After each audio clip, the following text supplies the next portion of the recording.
The average American household spends $78,500 a year just to live normal. The median household income is $83,700. That looks like there's breathing room until you account for taxes. After federal and state taxes, that $83,000 becomes roughly $65,000 in take-home pay, which means the average household is spending more than it actually brings home. That's not a budget shortfall. That's the definition of paycheck to paycheck. But what makes this number so dangerous isn't how big it is. It's that it's built from expenses that each look completely reasonable on their own. And that's exactly why most people never see it coming.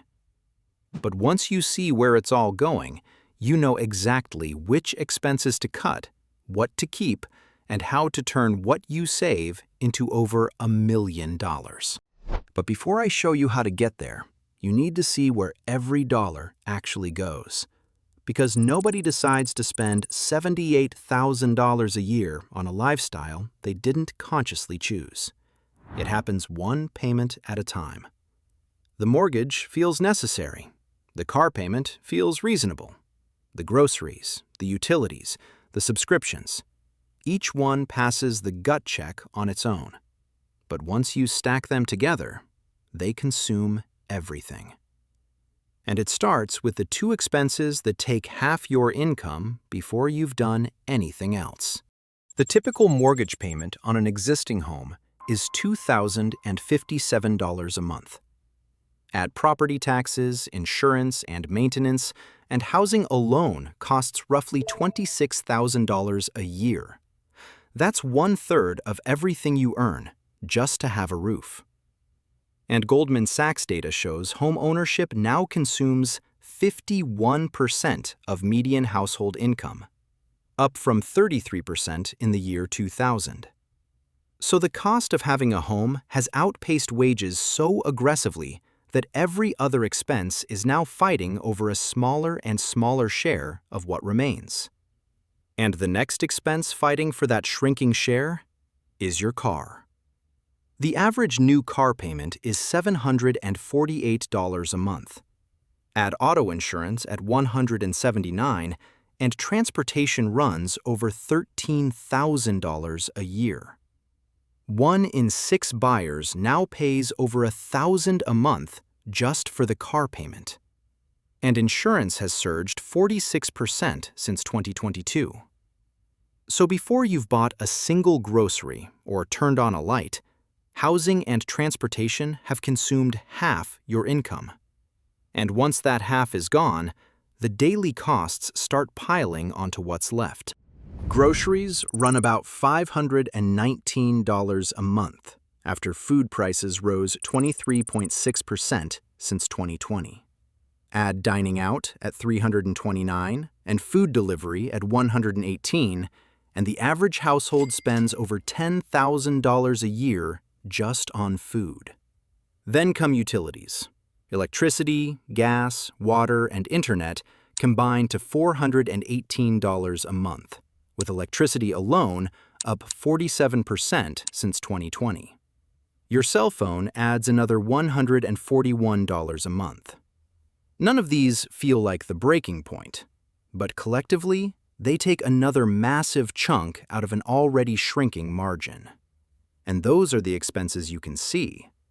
The ones that do the most damage are the ones you've already forgotten you're paying. The average American spends $219 a month on subscriptions. But when surveyed, most people estimate $86.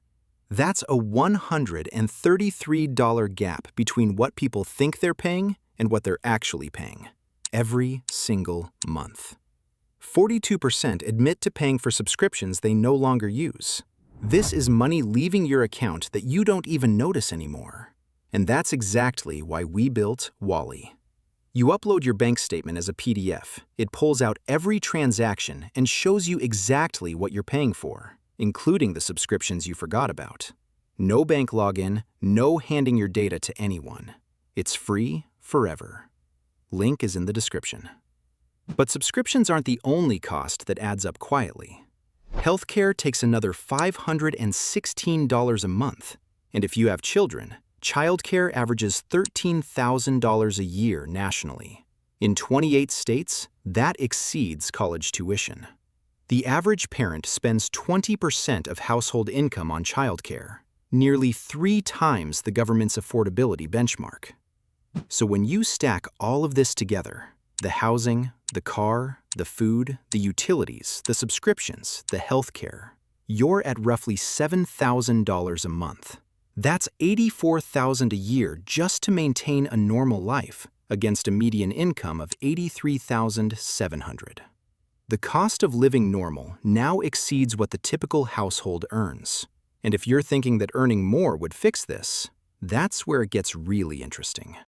Goldman Sachs found that 40% of Americans earning over $500,000 a year still live paycheck to paycheck.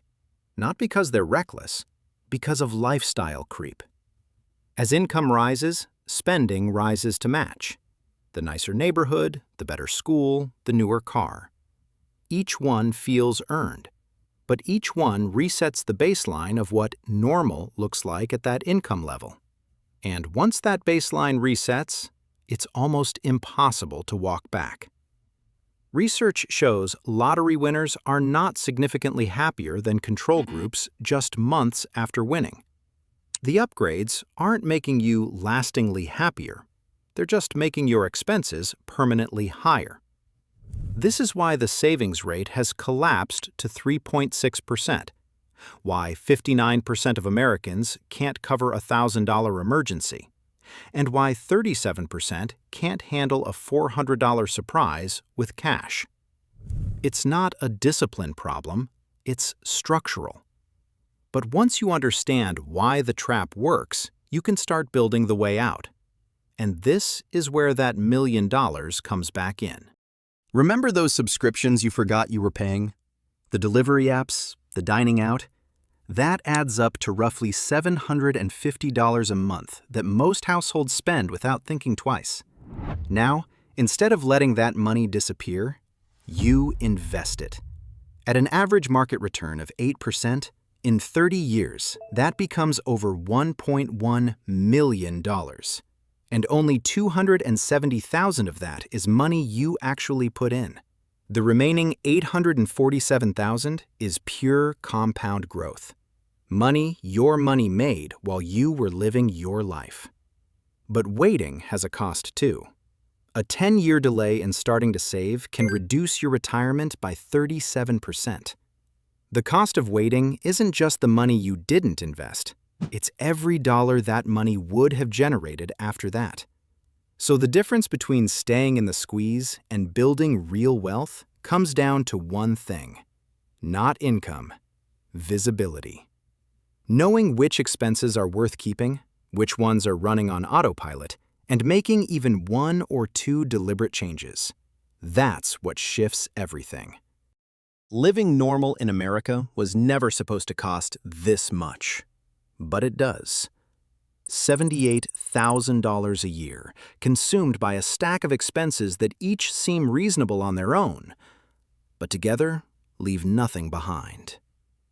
The mortgage, the car, the insurance, the groceries, the subscriptions, none of them look like the enemy. And that's what makes the stack so dangerous. But now you've seen every layer. You know where the money goes, which expenses are hiding in plain sight, and what happens when you redirect even a portion of them.